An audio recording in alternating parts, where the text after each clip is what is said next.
Mga kapanalig, meron lang tayong announcement, no?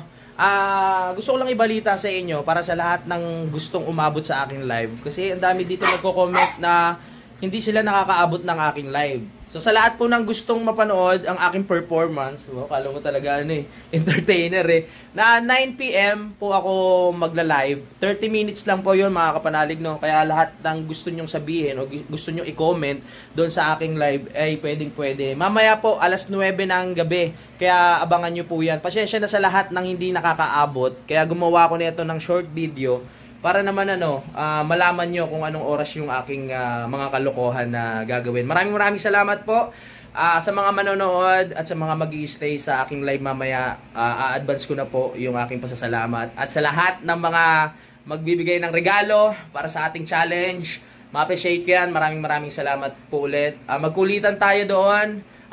Doon tayo magsayawan, doon tayo magkwentuhan, kung ano pa yung mga magagawa natin mamaya mga kapanalig. Maraming salamat sa suporta ninyo. Kita-kits tayo mamaya 9 PM para kung para talaga akong magmo-mall show, mga ganun. So para para marami tayo. Nalilate kasi yung iba Yung iba pag natapos na yung live ko, tsaka sila makakapasok. Hindi katulad nito pag meron tayong announcement. Malalaman nyo ng mas maaga para makapag-ready din kayo mga kapanalig, di ba? Para mapagandaan nyo. Yun lang. Maraming salamat po. Kita-kits na lang tayo mamaya. Thank you!